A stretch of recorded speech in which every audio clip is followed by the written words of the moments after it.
All right, so this week we are finishing up our third unit from the long 18th century. We began with the Restoration and this kind of libertine attitude with the writers like John Wilmot, and into the age of objectivity, rationality, definition of social etiquette and social decorum with our writers like John Locke, Samuel Johnson, Dryden, and this kind of concept of satire and reformation and changing society and the things that make us weak or corrupt with people like Alexander Pope and Jonathan Swift. And this week we are moving into a couple of different, well, three different authors, all of which they focus on different genres. Astle, she writes an essay. Defoe, reading portions of his novel Roxana, and Hogarth, a plate satirist, with art. But all of these authors kind of come together collectively to look at what I classify as the woman question, and centered around that is this concept of marriage. And we kind of sort of began talking about this last week with our discussion of the rape of the lock and Pope's view and presentation of women through his character Belinda. And if you remember from last week, I said that Pope was a misogynist. And I also said that by any definition and by our standards, nearly everyone in the 18th century had misogynist or suspicious, at best, views of women, with the exception of women writers like Mary Astle, who we'll read this week, and very few people like her. But we have to consider this as a mitigating circumstance when evaluating their literary characterizations of women. And that's not to say that every individual hated women per se. If you can wrap your head around the idea that women across the board were considered inferior to men in every conceivable way, and consider the length of time this notion had held sway prior to the 18th century, you can begin to understand how radically different the 18th century ideology was from ours. For example, whether or not a woman had a soul was the topic of serious philosophical discussion during this time, and you'll see some of that in Astle's Reflections upon Marriage. Women were not considered wholly human, and according to some line of reasoning, they were just slightly elevated above non-human primates. And that kind of goes back into that chain of being, that order that is really kind of established during the 18th century. But as such, women were objects of profound epistemological and ontological uncertainty during this period, and that uncertainty is frequently embedded in the literature for the 18th century.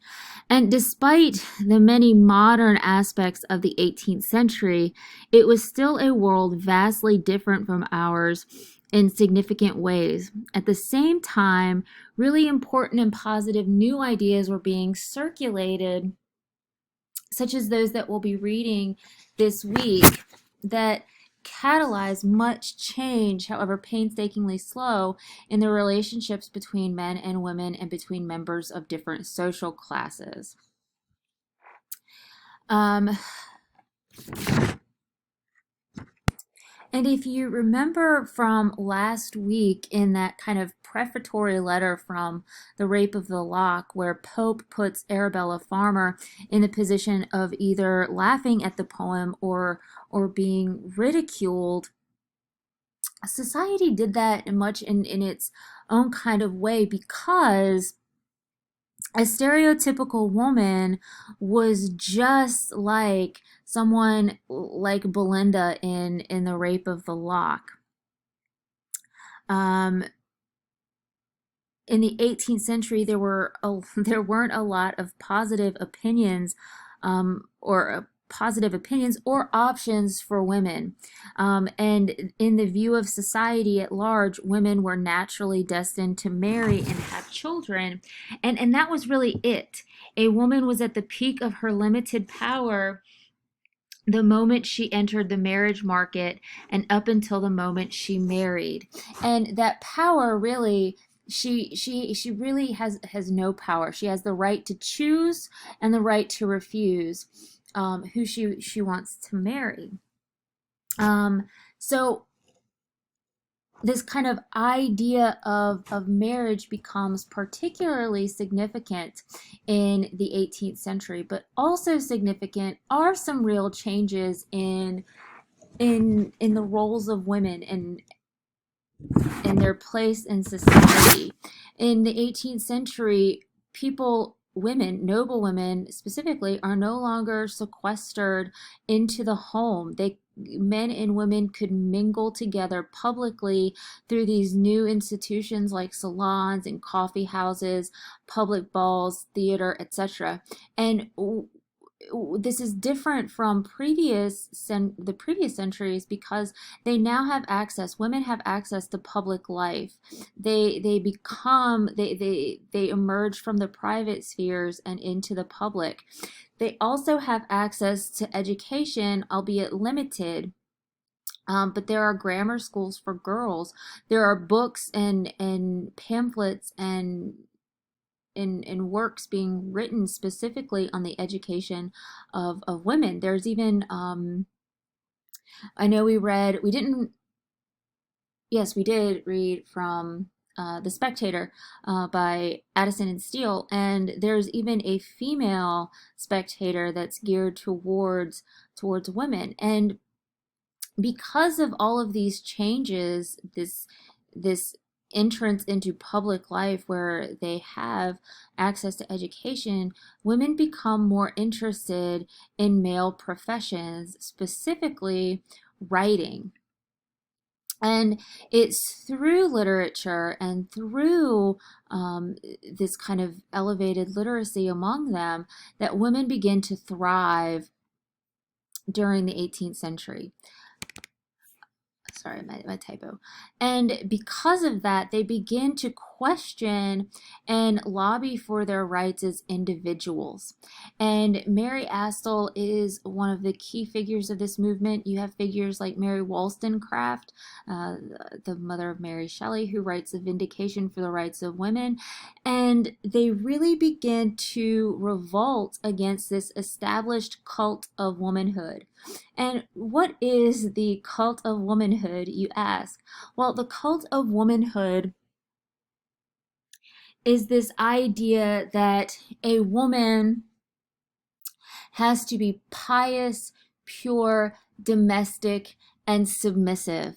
The kind of ideal woman that a man, quote unquote, would desire, because a woman's worth and a woman's value is, excuse me, built upon this idea of purity, of virtue, excuse me, which we talked about last week in the rape of the lock. Because once a woman's virtue is in question, she no longer, it has that kind of currency in the marriage market. And this cult of womanhood that begins in the 18th century, or is established in the 18th century, really moves into the 19th century, when we have this kind of paradigm between women. They're either a virgin, the angel of the house, or a harlot. So there's that kind of duality. A woman cannot be both. And we see that, I mean, this is not really, I guess, new to the 18th century, because the Wife of Bath in Chaucer's Canterbury Tales really talks about how a woman has to be one or the other, and really talks about the value. I mean, not to go off on a tangent, because we didn't necessarily read The Wife of Bath, but her main prerogative in her tale and in her prologue is to advocate for the greatness of marriage as an institution because it gave women agency, it gave them a vehicle for social mobility, but that changes in the 18th century. And so when we begin to think about marriage as this institution that women were supposed to enter into, they have no rights. Prior to marriage, a woman had an independent legal status that, in some regards, allowed her to own property, buy and sell stocks, etc. But in a lot of ways, she still belonged to her father. Um, her father had control over some of the decisions that she made financially, etc. And then after marriage, a woman was essentially a legal non-entity who was completely subsumed under the coverture of her husband. And for the most part, all of her property belonged to him, and she lost any legal right to manage her own affairs. And what happens here in the 18th century, particularly, marriage becomes an economical institution. It becomes something like a business transaction. And that is a result of changes in the upper and middle class. What we have, and I know I mentioned this before, but I want to remind you all of it because it was a couple weeks ago. What we have is this landed aristocracy, which is losing power to a new merchant class that's becoming powerful and becoming wealthy. Remember, we have that's the whole point of a lot of these documents that are being written, is to educate and give social polish to the middle class.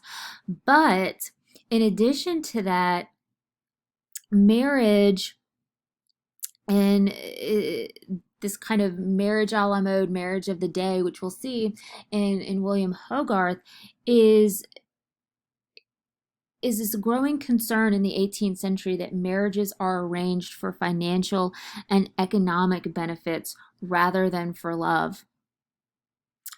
So we also have a growing concern with marriage being dangerous to women, in that with authors like at the beginning, remember when we talked about John Wilmot and this kind of sexual freedom, this libertine attitude where men and women could be promiscuous and not have these kind of moral constraints on their bodies, particularly it's acceptable a lot in men. And if you look at someone like the Baron from The Rape of the Lock, who is promiscuous, who is connected to all of these various different women, marriage becomes dangerous in that it leads to this kind of rise of prostitution, that if men could go out and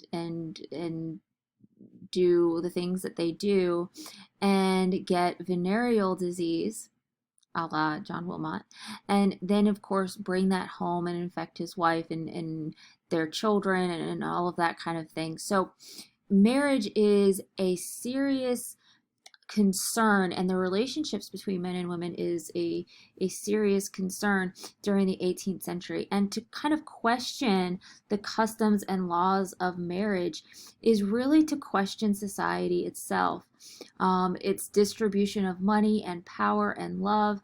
And during the 18th century, many of the terms of marriage were renegotiated. The older view of wife as chattel bound by contract to a husband whom others had chosen for her and whom she was sworn to obey was a hotly debated topic, and it was really challenged, particularly with the work that we're going to read this week, some reflections upon marriage, where Mary Astle takes a more independent position, where she says that marriage is all too often a trap. And we're also going to look at the debate on marriage as it continues through the century in works such as Defoe's Roxana and Hogarth's Marriage a la Mode, where they really kind of engage in these arguments and these debates that Mary Astle raises in her essay. So this is where we're at with this week's reading. This is a huge change in the 18th century, and one that I want to end on in our third unit because it relates very much so, both in a genre sort of perspective and in a historical context sort of perspective, when we go into our final unit in our reading of Northanger Abbey by Jane Austen. So hang tight really quickly. I'm going to stop here and I'm going to pick up with a little bit of background information and establishing a little bit of context for our three authors and our three reading selections for the week.